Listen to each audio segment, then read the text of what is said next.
Fuck, man. How was it being home after that? Terrible. I was fucked up, man. I was dating a chick at the time.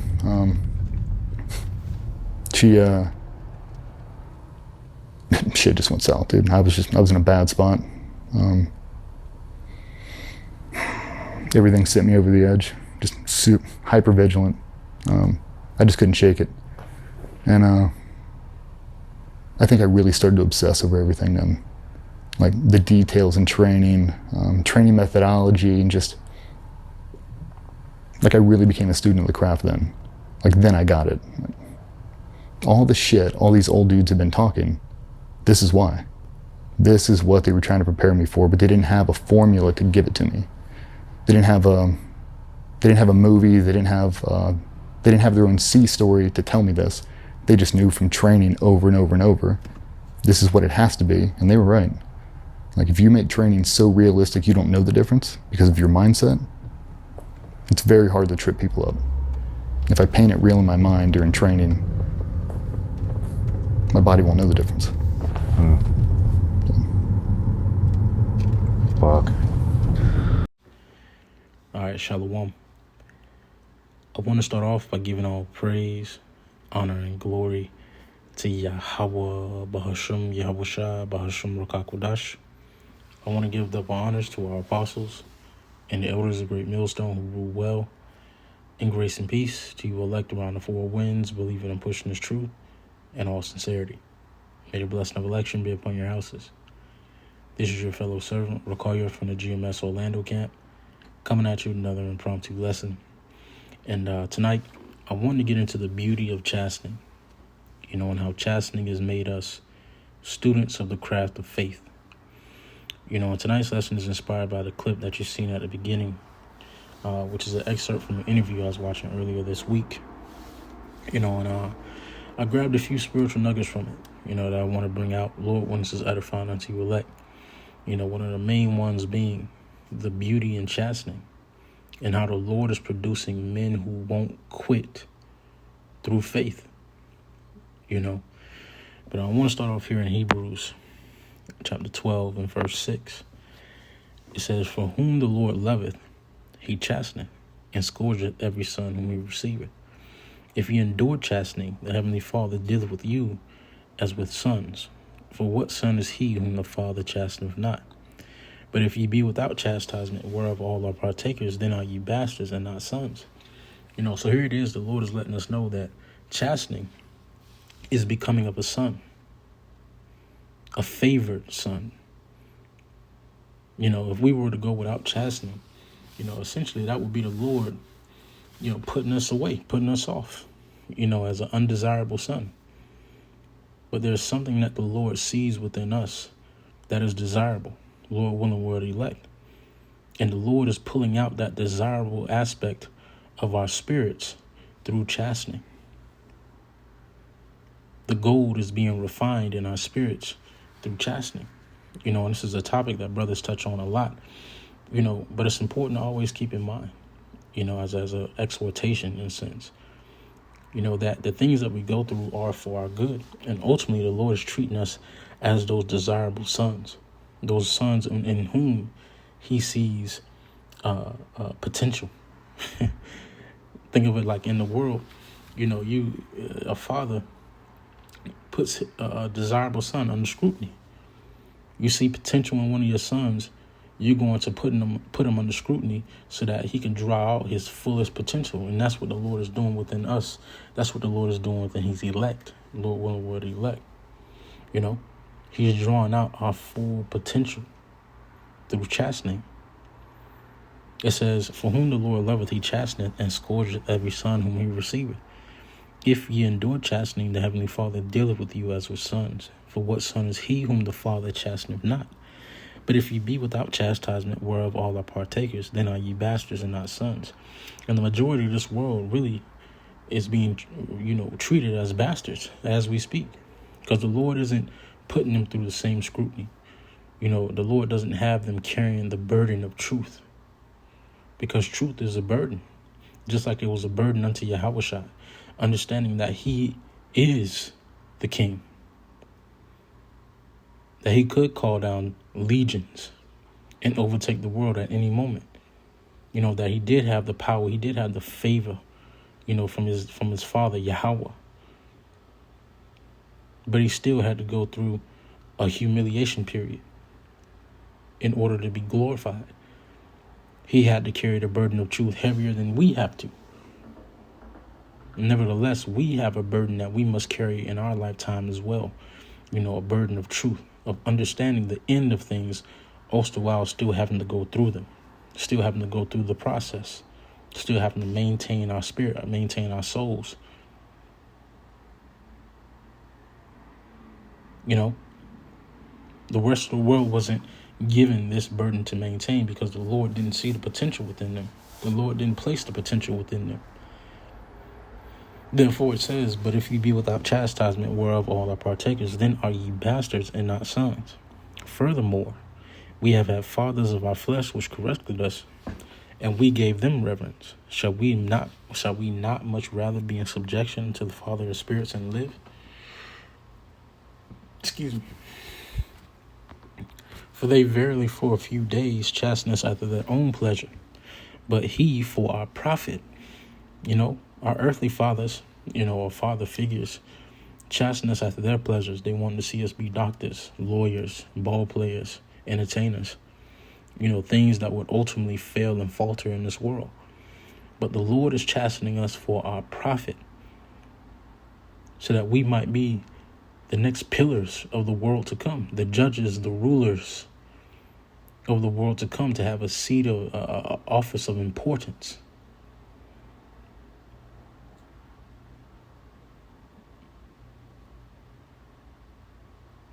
To have a seat next to Yahushua, Lord willing. The Lord is chastening us for our profit, the commonwealth of the nation of Israel, the blessings, our nation dwelling peaceably. The Lord is chastening us after our profit, for our profit, for our good, to overcome and endure Jacob's trouble, the trial of our faith. This is why we are being chastened. So that, like the guy said in the video, so that, you know, we go through it so much to where it becomes first nature for us. You know, it's so real for us now that we, you know, when the game time comes, you know, it's always been real for us. It's not a thing of preparing. It's a thing of overcoming, because we're already prepared. It says, for verily they for a few days chasten us after their own pleasure, but he for our profit, that we might be partakers of his holiness. Now no chastening for the present seemeth to be joyous, but grievous. Nevertheless, afterward it yieldeth the peaceable fruit of righteousness unto them which are exercised thereby. You know, and no chastening is enjoyable, you know, joyous. You know, you're not smiling through chastising. You know, like it says in Sirach, the 2nd chapter, if you come to serve the Lord, prepare thy soul for temptation, you know, and take these things cheerfully. You know, it's not saying that, you know, you got to take chastening with the Cheshire cat smile. Nonetheless, we take and receive chastening with understanding of why it is happening and why it had to be like this. This is what it had to be. Like the guy said in the video, this is what it had to be.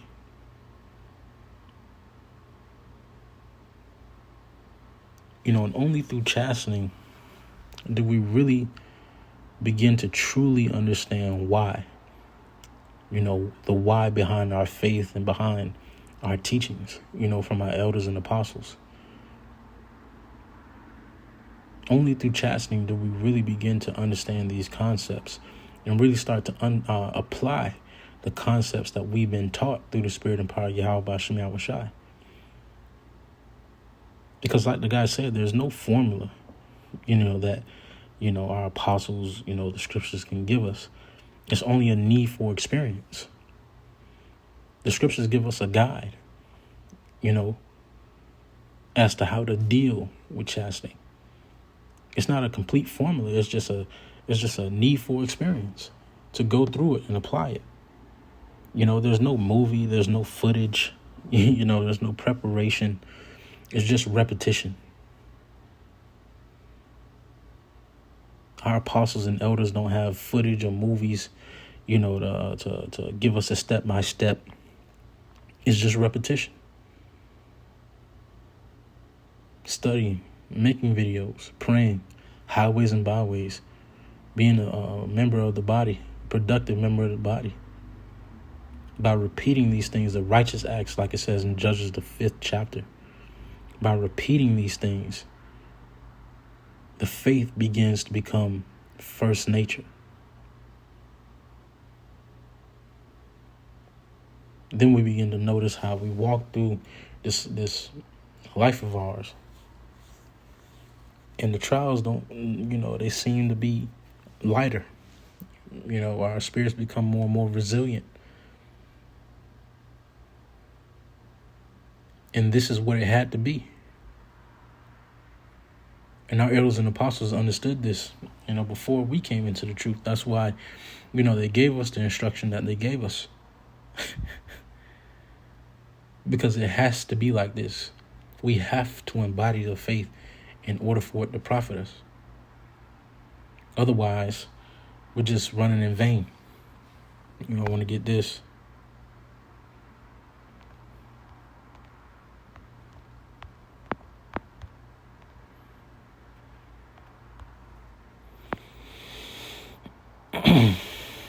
This is 1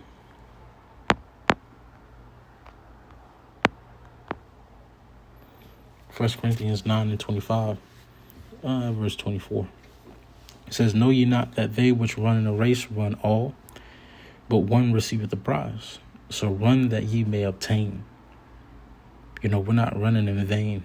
All right, we're running that we may obtain that mercy, Lord willing, the salvation that has been promised to the Lord's, to those who believe and trust in the Lord, man. That we may obtain Yahushua's dominion, the commonwealth of the nation of Israel. This is why we run. For those who can't right now. For those who don't have the spirit to run. It says, "And every man that striveth for the mastery is tempered in all things." Now they do it to obtain a corruptible crown, like the guy in the video. He was striving for mastery over things that are corruptible. Over things that don't matter. But they do it to obtain corruptible crown, but we in incorruptible. All right, we're striving for something that's incorruptible, a kingdom everlasting, a rulership that has no end, a peace that knows no bound.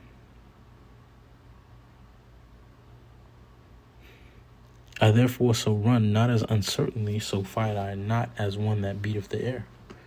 We understand now through chastening the reason behind the movement, like a boxer that's shadow boxing. The more and more you repeat it, and then as you go through the fight, you understand the necessity behind the movements that you were making, the necessity behind the training. Now, for us, faith is becoming first nature. Belief